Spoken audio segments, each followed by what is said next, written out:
Saudações! Alvinegras! Este é o podcast Irmandade Corintiana número 96. E aqui do meu lado está o meu irmão Fábio. Olá, galera, tudo bem com vocês? Saudações alvinegras e corintianas, né? Não alvinegras da praia. Não, corintianas. Você gosta de uma praia, né, Gibson? Mas... Eu curto a praia, mas eu tenho alergia a praianos. Muito bem colocado, Gibson.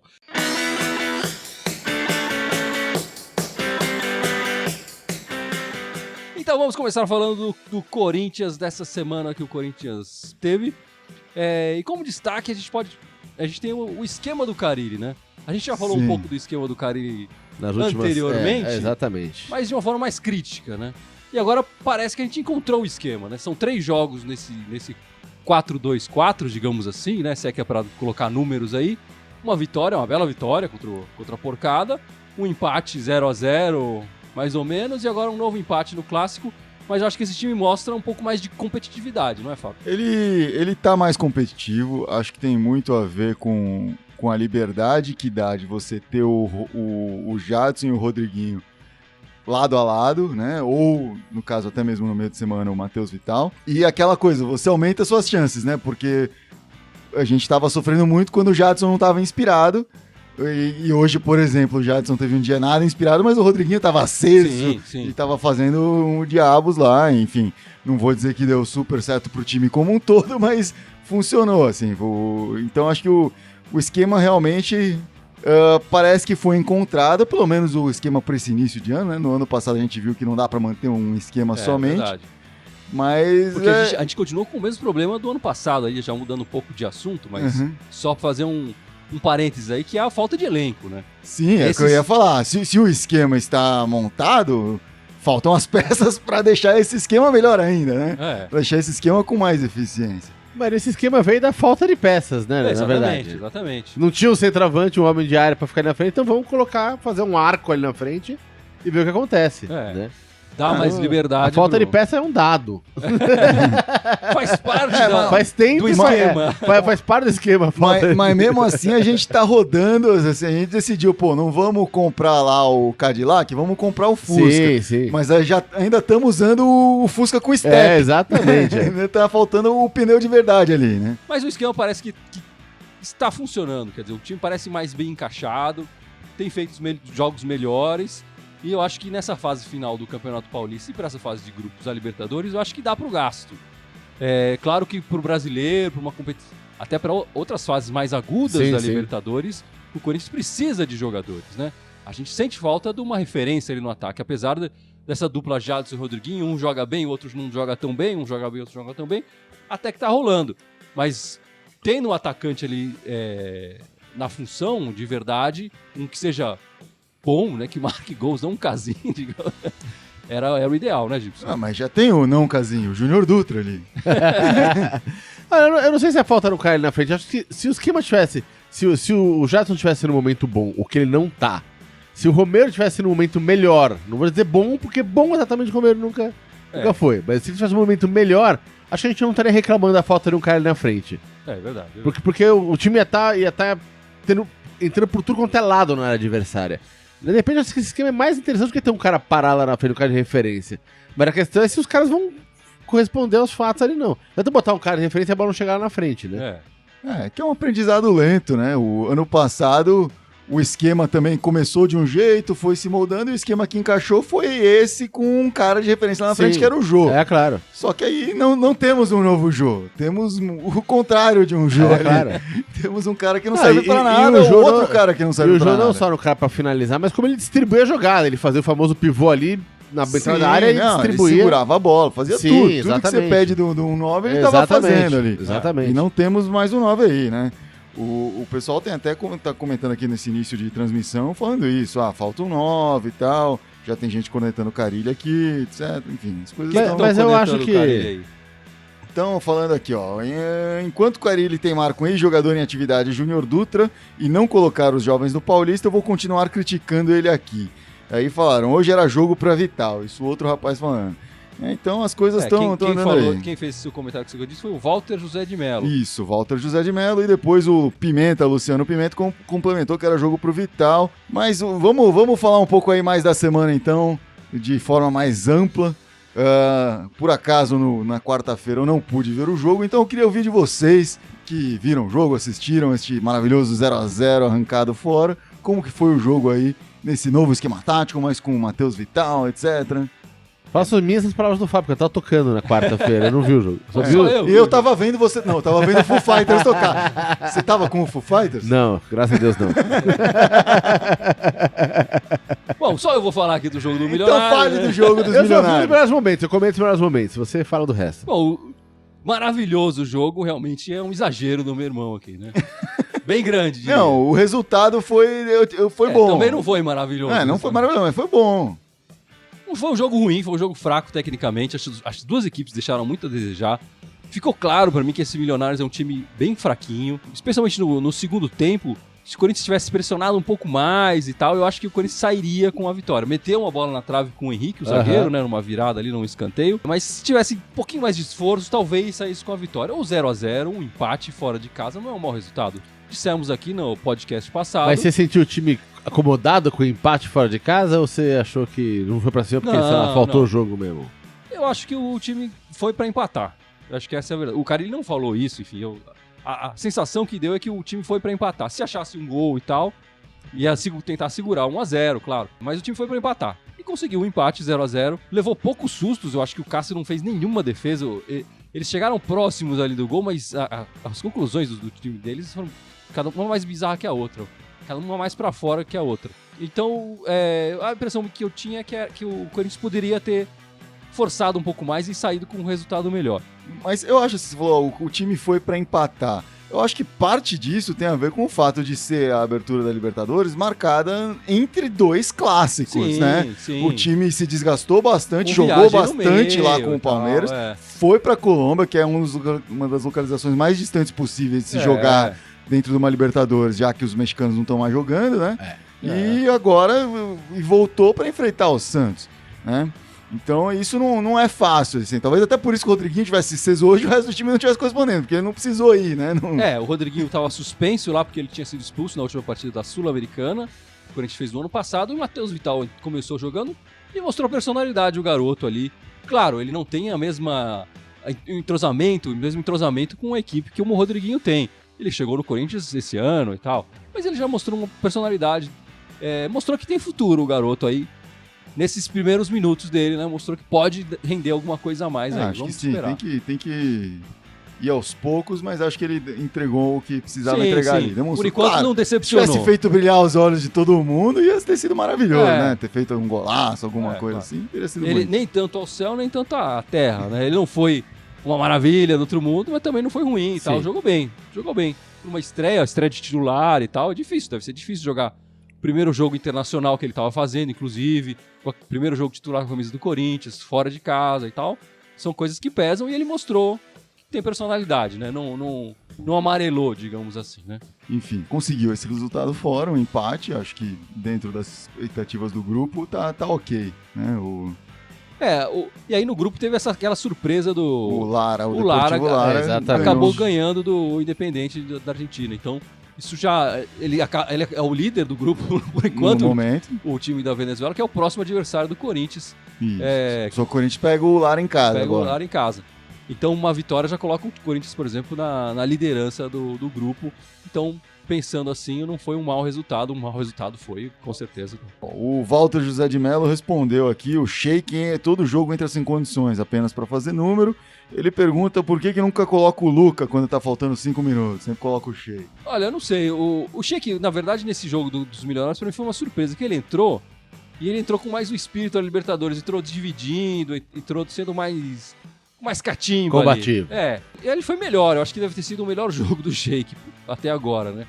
Mas dele também realmente não produziu grandes coisas.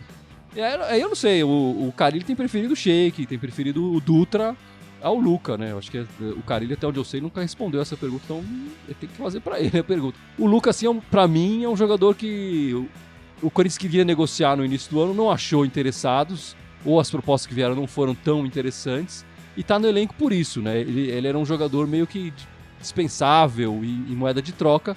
Não aconteceu, o Carille vai aproveitá-lo algumas vezes para ver o que acontece, mas ele provavelmente vai ser negociado aí, ou o contrato dele não deve ser renovado quando terminar. E teve umas chancezinhas poucas, mas teve umas chancezinhas no comecinho aí do ano. Também Sim, não fez sim. nada demais, né? Não entregou nada aí. Inclusive teve aquele jogo que a gente entrou com um time mais alternativo, ele jogou de titular, tá? Foi, Então, Não, ele teve chances, como o Casim teve, Sim, como o sim. Júnior Dutra teve, e nenhum deles se aproveitou de verdade essa chance. Eu também não acho que o Sheik esteja aproveitando a chance, que ele é indiscutivelmente.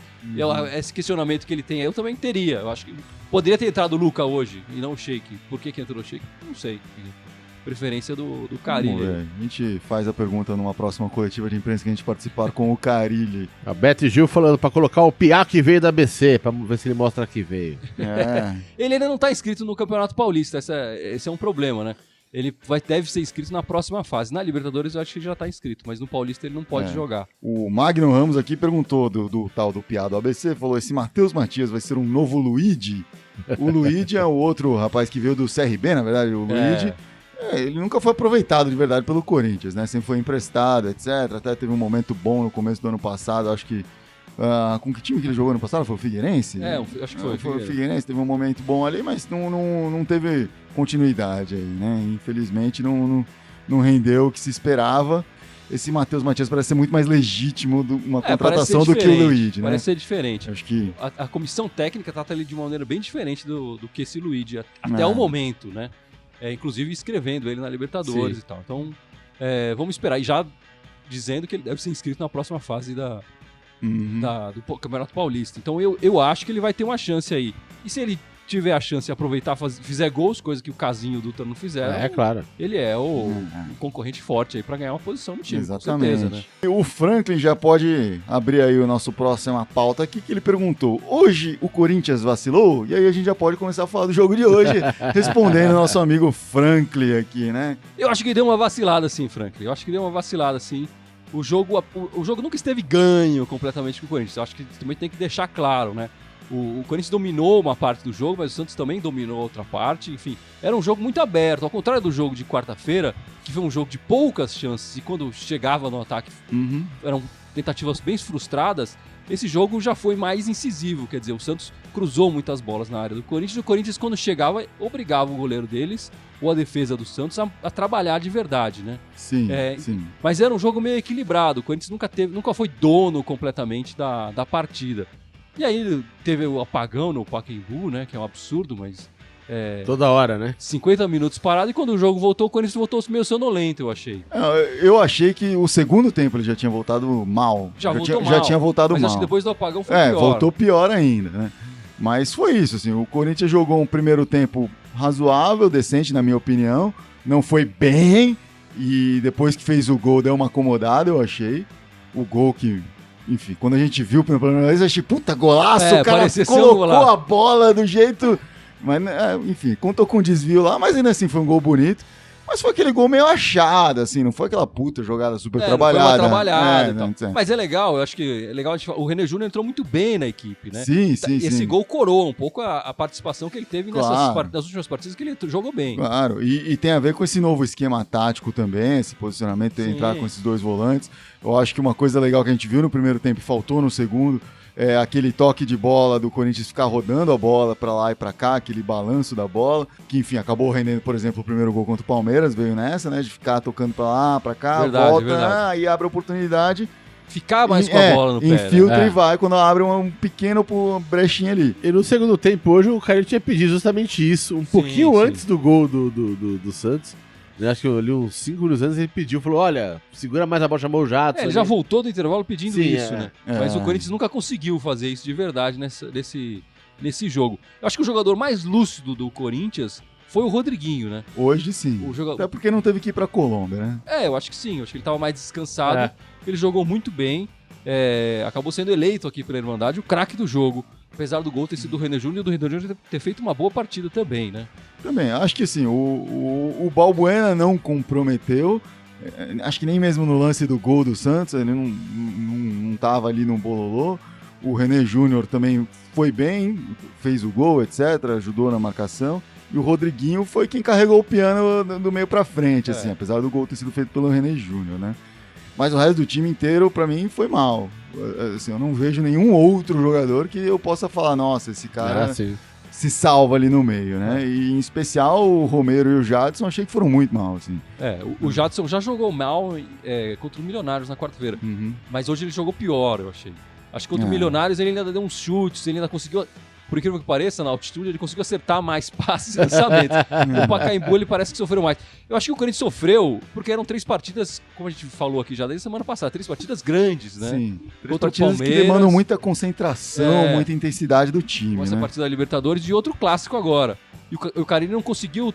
Ele trocou o Rodriguinho por uma questão de suspensão, senão o Rodriguinho teria jogado lá, imagino. Claro, e nessa partida talvez ele tivesse experimentado algum outro jogador, mas ele preferiu manter o elenco inteiro. Eu acredito, e aí já tô me adiantando um pouco, mas eu acredito que nos próximos jogos ele vai fazer umas alterações aí para descansar um outro jogador. Sim. A gente tem 2 jogos aí no Paulista ainda que não valem muita coisa pro Corinthians, né? Realmente acho que é um momento de descansar aí, dar um alento e até fazer uns testes, por que não, né? O lado bom é que, assim, a gente vê muito o pessoal comentando aqui, o Carille insiste demais, o Carille é teimoso, blá blá blá, etc. Pô, ele tinha toda a desculpa do mundo pra colocar o Casim aí, né? Não, o Casim não jogou Libertadores, não, o Casim ficou de fora, não entrou, nem se viu, nem se falou, nem nada. O Casim não vai jogar ali essa primeira fase inteira e mais ele não jogos. Tá inscrito, né? Não tá inscrito. Então, tá claro aí que o Casim, neste momento, tá fora dos planos, pelo menos a curto, médio prazo do Corinthians aí. E o Carlos Wagner achou a solução aqui. Ele falou, tira o Romero e pronto. E resolveu. E a gente joga com 10, é isso? E o nosso amigo Marcelo da Irmandade também concorda com ele aqui, né? E o Lucimar falando que o Jadson tá merecendo banco também aqui. Cara, eu não colocaria o Jadson no banco. Talvez o Romero eu colocasse no banco. A grande dificuldade é aquela que a gente já teve em outros momentos com o Romero. Quem que a gente coloca no lugar do Romero que joga melhor que o Romero? Já tentamos várias vezes. Eu acho que é o momento de tentar alguma coisa, que seja Luca, que seja sei lá quem ali. Não o Júnior Dutra, não o Casim. O Sheik? O Sheik, ele mesmo fala que não aguenta um jogo inteiro, né? Sei lá. Mas jogou já o jogo inteiro, né? Então você vai saber. Ele disse que não aguenta, mas... Então não sei quem. Mas assim, o Romero normalmente quando toma um banco, ele volta bem. Então talvez seja o momento de usar isso e aproveitar esses 2 joguinhos aí do Paulista e fazer isso. A gente tem 2 jogos agora no Campeonato Paulista para terminar essa fase de grupos, né? E como não vale muita coisa, talvez seja uma oportunidade de testar alguém ali, talvez no lugar do... O Carlos Wagner falou Vidal. Falou Vidal, mas deve ser o Vital que ele tá falando, Matheus Vital, né? O Matheus Vital, eu acho que não entraria no lugar do Romero. Não é a mesma posição, Eu acho que ele talvez entre no lugar do Jadson e tal, ou do Rodriguinho, como ele já fez. As 2 funções, inclusive. Agora, do Romero tá mais pro... Dutra. Assim, pra gente ver como a gente tá com a opção, né? O que a gente pensa? O rapaz aqui sugeriu, coloca o Vital. Aí o Vital ou vai ser improvisado na ponta, ou o Vital entra no meio e o Jadson vai pra ponta, a posição que ele já jogou no passado. Ou então no nosso grupo da Irmandade teve discussão ali, o cara falou, põe o Fagner mais adiantado e coloca o Mantuan pra trás, coloca o Luca. Então, assim, não tem uma solução fácil, assim, não tem alguém que escreve, puta, esse cara tá tinindo, pedindo pra entrar e o Romero tem que sair. Então, enquanto tá essa situação, assim, pode falar o Carille é teimoso, mas a gente também não sabe que tem solução. Eu acho que não tem muita opção. E foram 3 jogos que era o jogo pra você pôr o que você tem, de que você confia, né? Aí agora tem 2 jogos que põe aí qualquer um. Põe o faxineiro ali na ponta direita e vê se funciona, cara. O Beto Gil manda pergunta aqui, o que vocês acham das encenações do Romero? Uma palhaçada. Eu também acho. Uma palhaçada. Isso pra mim é coisa de jogador que não sabe jogar bola. Me incomoda muito. Já me incomodou muito no jogo contra o Palmeiras. Sim, pra caralho. Isso me incomoda mesmo quando o Corinthians consegue tirar proveito disso. No jogo contra o Palmeiras ano passado, aquele 2-0 na arena do Palmeiras, o Romero fez muitas, assim como o Cássio fez muita cera e contribuiu para os jogadores do Palmeiras ficarem pilhados e contribuiu para o resultado. Mesmo assim, eu não gosto que isso aconteça. Mas, recentemente, esse ano, o Romero tem exagerado nisso e não tem contribuído para o jogo. Não é um elemento que tem feito, o Corinthians tem tirado proveito disso. Exatamente. Hoje, inclusive, eu acho que atrapalhou, porque o Santos não ligou a mínima para essas provocações dele e estavam vendo, putz, os caras estão desesperados e foram só mais pra cima e fizeram gol em seguida de uma bobagenzinha que ele fez ali no banco de reserva dos caras, né? Não ajudou muito, não ajudou em nada, né, essas cenações do Romero. Eu acho que ele devia parar com isso. Eu não sei se tem alguém na comissão técnica falando isso pra ele ou pedindo isso pra ele. Nunca ouvi falar dessa história, além da gente aqui e tal, dos torcedores. Internamente do Corinthians, eu nunca ouvi uma opinião assim, a gente tá falando com ele, ou deixa ele jogar, é o jeito dele, para nenhum dos lados. Eu gostaria de ouvir alguém da comissão técnica falando sobre isso, porque realmente tem me incomodado bastante isso também. Não, eu gostaria, teve um momento pouco antes, né, que o Romero já tinha fingido que tinha tomado um empurrão lá do David Braz, tal, não sei o quê. Eu achei que ali o cara ainda tinha uma substituição, era o momento de substituir o Romero. Falei, cara, sai daí, para de palhaçada, né, dá um cheque nele. Aí, em seguida, 2 minutos depois, ele fez aquela palhaçada no banco de reserva dos caras também, que não foi nada. Outra polêmica que estão perguntando aqui bastante é a questão do Cássio hoje. O Cássio falhou no gol do Santos ou não? O que vocês acham? Não, no gol do Santos não acho que ele tenha falhado. Eu acho que não também. Ele saiu no meio do bololô ali. A falha tá vendo o jogador tá sozinho ali no tal do Rodrigo, né? Ele poderia ter tirado a bola, de repente, não tão pro meio, colocado mais pra lá, jogado pra lá. Ele subiu, rifando no meio de 2, 3 caras, não sei. Não me pareceu que o gol em si tenha sido uma saída particularmente nem boa nem horrível, né? Foi ali, ok. Dentro do que dava pra ser feito e etc. O erro é o cara tá sem marcação, né? Mas eu acho que o Maicon, principalmente, que subiu, que foi um dos que dividiu com o Cássio ali a bola, acabou que tava dando gol enquanto podia estar marcando esse cara, o Diogo, sei lá o que aí. O pessoal tá realmente bravo aqui com ele. O pessoal, não sei, o Marcelo Gonçalves tá mandando vários comentários assim contra o Carille, né? Falando que tá um sistema batido, falavam que o Parreira era retranqueiro, imagina o Carille. O Carille, ele pensa pra frente muito mais do que o Parreira, né? Ele tá usando 2 volantes pra ter consistência no meio de campo. É bem diferente, se o Carille tivesse jogadores que o Parreira tinha na mão, né? Pelo amor de Deus, imagina, né? Eu acho que seria outra coisa. Eu acho que o Carille começou o ano com um esquema mais, teoricamente, mais ofensivo, né? Sim. Só com o volante, com o time jogando um pouco mais pra frente. Não deu certo, porque ele não sei se faltou treinamento ali também e tal, mas as peças não contribuíram nem um pouco pra esse esquema dar certo. Nem um pouco, Então ele teve que dar um passo atrás e refez o esquema dele baseando-se no ano anterior. E acho que ele tem feito um bom trabalho aí. Não acho que ele seja tão retranqueiro assim, não.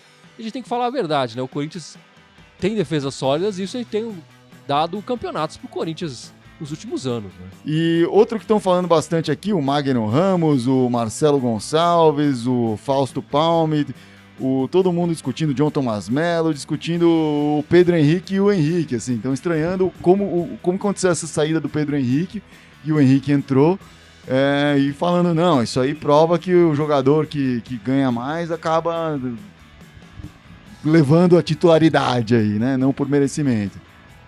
O que vocês acham? Pra mim a situação ficou um pouco estranha. Eu tô fugindo dessa resposta, eu pergunto pra vocês. Pra mim ficou estranho também essa substituição. Eu achava que o Pedro Henrique ia ter mais chances. Mas eu acho que o Carille apostou muito na experiência que o Henrique tem, internacional e tal, em jogos maiores. Mas eu acho que isso não significa que o Pedro Henrique esteja fora do olhar do Carille. O Carille gosta do Pedro Henrique, já demonstrou isso em outros momentos. Eu acho que o Henrique ganhou a posição pela experiência e não foi pelo maior salário.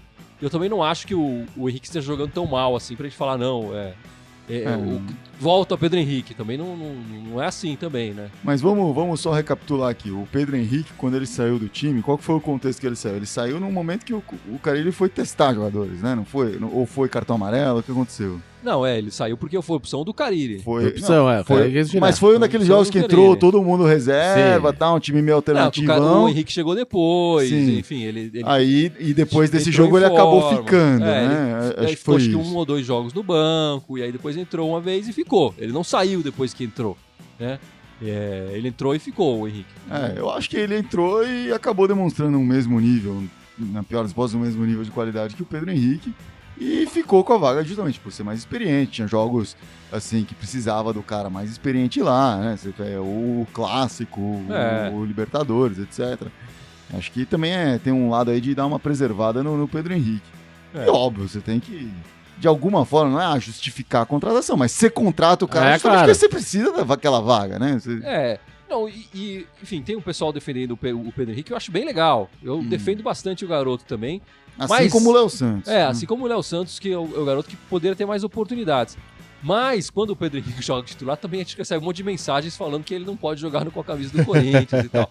Tem um outro lado também, de pessoas cornetando bastante o Pedro Henrique. Ele não é unanimidade, eu também não acho que seja o caso de cornetar tanto ele assim nesse momento. Acho que o Pedro Henrique já jogou bem pior no início dele no Corinthians, né? Mas agora ele se acertou, enfim, tá jogando bem. Bom, mas o fato é que a gente acabou, por uma falha do Cássio ou da zaga, enfim, tá sendo discutido aqui, alguém falou Fagner, outro falou que foi o Maicon também, enfim, mas o Corinthians sofreu um empate e quase tomou a virada, né? Poderia ter tomado a virada ali num lance que o Balbuena fez um que pareceu ser pênalti, né? Absolutamente desnecessário ali. E mesmo assim, aquela falta a gente sabe que é extremamente perigosa para esse time do Corinthians que sofre com bola parada, né? Mas assim, o Santos estava num momento de de amplo domínio do jogo naquele finalzinho, e se fosse para alguém sair naquele finalzinho com um gol heróico, ia ser o Santos e não o Corinthians. Certeza. Provavelmente. O Corinthians perdeu, né? Boas chances de sim. ampliar o marcador. E eu não entendi porque o Balbuena fez aquela entrada, porque o jogador tava de costas, para. O jogador não ia chutar pro gol, não era o momento, sabe? Não precisava entrar daquele jeito, com aquela intensidade, cara. Né? Foi muito sem noção fazer aquilo no final do jogo. Verdade. Mas você falou das bolas aéreas, a verdade é que o Corinthians, nas últimas partidas, não levou gols de bola parada, que o Corinthians estava levando, com o Henrique em campo, enfim. Não sei se também tem isso a ver com a entrada, com a manutenção dele na equipe, né? Mas não é desculpa aí, o Corinthians precisava ter segurado melhor, precisava ter jogado melhor no segundo tempo. Mesmo jogando mal, teve duas oportunidades muito claras de matar o jogo. Uma o Vanderlei defendeu, outra eu acho que o Jadson desperdiçou total ali. Enfim, infelizmente, mas ainda assim, um empate. Ainda assim, o Carille, que está extremamente criticado aqui, está invicto no ano em clássicos e em um ano e blau, perdeu exatamente. Um clássico de mais de 10 aí que teve. É verdade. E uma semana complicada, né? Que o Corinthians teve 2 empates, que se você for olhar, assim, são ok, né? Um empate na Libertadores, apesar de eu achar que o Corinthians poderia ter vencido essa partida contra o Milionários, mas empatar fora de casa na Libertadores não é ruim. Um empate no clássico fora de casa, apesar de ser no Pacaembu, que é a casa do Corinthians, jogando sem a torcida, né? Com a torcida inteira adversária. Um empate também não é ruim. Mas eu acho que o pessoal fica incomodado é que poderiam ser 2 vitórias. Acho que isso fica na garganta, assim. Hoje dá pra ter matado o jogo antes. Na quarta-feira, porque eu não vi o jogo inteiro, vi só os meus momentos, eu falei, pô, meu, você falou, um esforcinho a mais ali, tinha feito o gol. Podia. Então ficou aquela sensação de, pô, quase. Tudo bem que agora foi o primeiro jogo da Libertadores, esse aqui é a fase de grupo da Mas não é maravilhoso isso, que você vê um time que tá, querendo, não tá bem no campeonato, etc, e você vê espaço pra melhora, você vê assim, aonde ele pode melhorar, aonde que ele pode ter feito um pouquinho mais. Porque se não tem isso, você pensa, caramba, ainda bem que saímos com esse empate aqui, e é isso, e você fica feliz com o que tem. Não, a gente vê que quer mais, e tem mais ali, dá pra entregar mais. Eu acho que a gente tem um potencial maior do que o que a gente tá fazendo. E essa fase agora é ótima para ainda ter potencial, né? Porque as fases decisivas estão por vir. É na fase decisiva que o cara não pode errar aquele gol. Sim. É na fase decisiva que não pode tomar o gol de bola parada. Então esse é um momento realmente de ajustes, de mostrar essa inconsistência e consertar isso.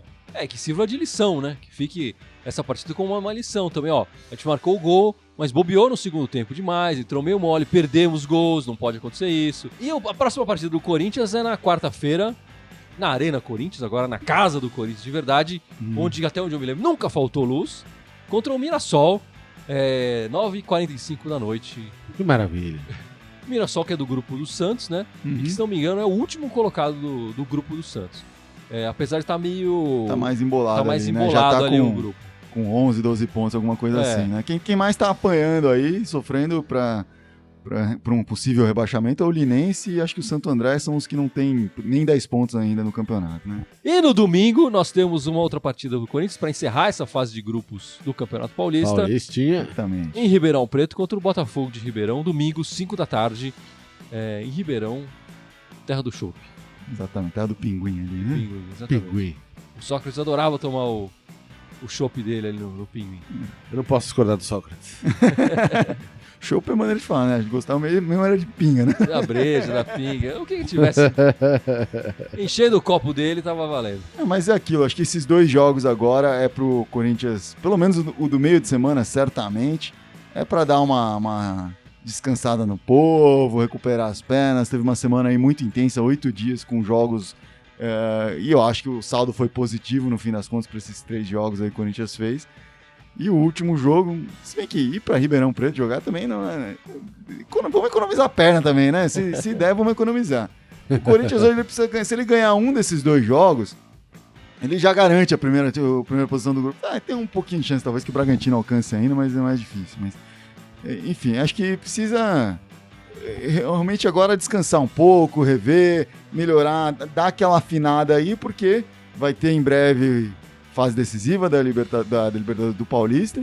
Então, eu acho que pode servir para uma experiência aí, de repente colocar o Vital, talvez dar mais minutos pro Sheik, voltar o Pedro Henrique, enfim, dar uma rodada ali para outros jogadores que não jogaram esses últimos 8 dias aí.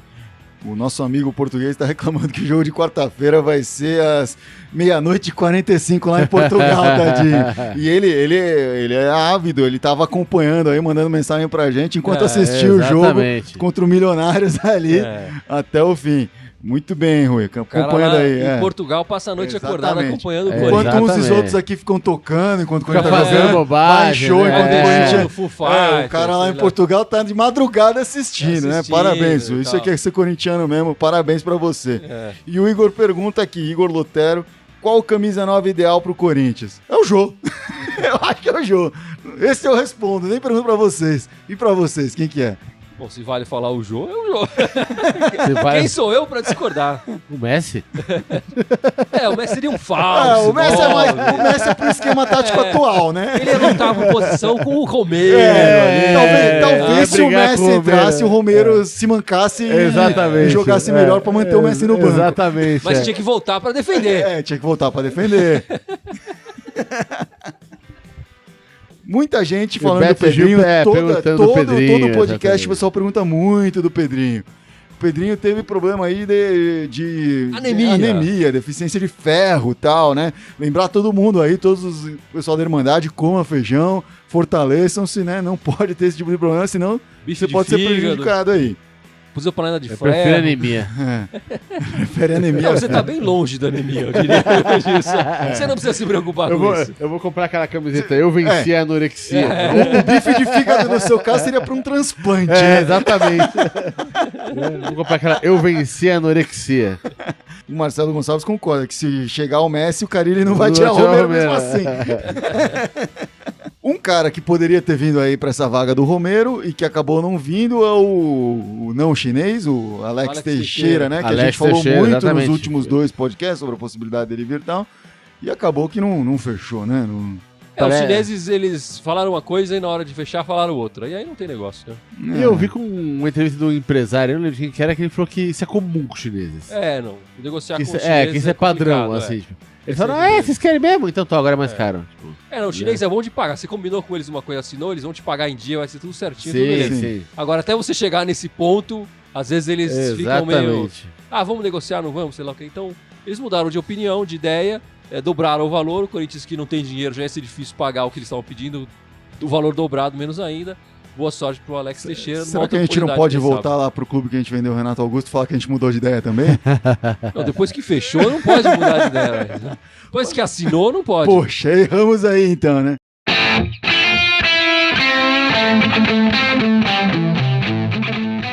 E bom, Gibson, vamos terminar esse podcast. Por favor, lembre as nossas redes sociais. Todas as 6, fora obviamente Facebook e o YouTube, onde a gente tá ao vivo. Tem o SoundCloud, Twitter... o Instagram e o iTunes. O iTunes, é isso aí. Né? Todos eles mandarem Corinthians, né? Com TH. Com TH. Né? Só no Twitter querem mandar Timão. Irmandade Timão. E o nosso e-mail, Fábio? O nosso e-mail é irmandadecorintiana@outlook.com. Corintiana, obviamente, com TH, como já expressou muito bem o nosso poliglota Gibson. Bom, e essa semana só temos esses 2 jogos com o Paulista para encerrar essa fase de grupos e ir para a fase que importa mesmo no Campeonato Paulista, né? Então, esperamos que o Carilli teste algum jogador aí, de repente tira um coelho da cartola. O Coelho é o técnico do Sub-20, né? Não, ele pode continuar. Quem sabe o Coelho não tira um coelho da cartola lá e entregue pra gente ali, né? Exatamente. E é isso. É isso aí. É isso aí. Vai, Corinthians! Vai, Corinthians!